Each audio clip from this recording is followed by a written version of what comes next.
वसा जनसेवेचा.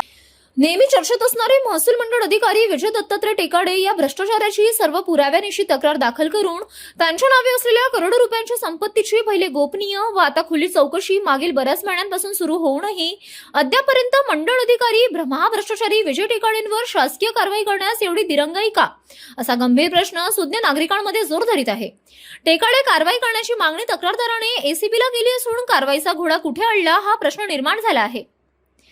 पोलीस उपअधीक्षक anti corruption bureau Buldhana व पोलीस उपअधीक्षक लाचलुचपत प्रतिबंधक विभाग बुलढाणा यांना बुलढाण्याचे चर्चित तत्कालीन मंडळ अधिकारी विजय दत्तात्रय टेकाडे, त्यांची पत्नी ज्योती विजय टेकाडे व त्यांचे इतर नातेवाईक यांचे नावे असलेले करोडो रुपयाच्या भ्रष्टाचारातून कमावलेली नियमबाह्य संपत्तीची खुली चौकशीला बराच काळ होऊनही अद्यापर्यंत कुठलीच कारवाई नाही.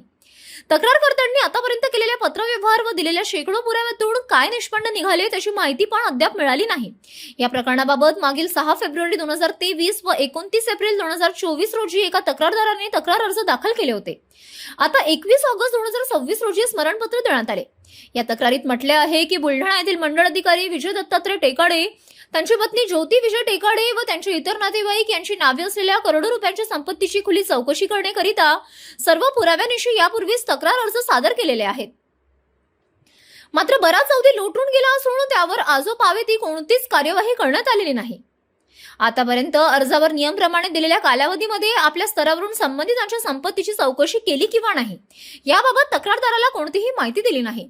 त्यामुळे हा मासा एसीबीच्या गळाला केव्हा लागेल आणि दोषीने केलेला भ्रष्टाचार चौट्यावर कधी येईल यावर कारवाई केव्हा होईल असा प्रश्न अनुत्तरित आहे. या प्रकरणाकडे जिल्हावासियांचे लक्ष लागले आहे. अजून बरेच काही पुढील भागात. जितेंद्र कायस्थ, मुख्य संपादक, सिटी न्यूज.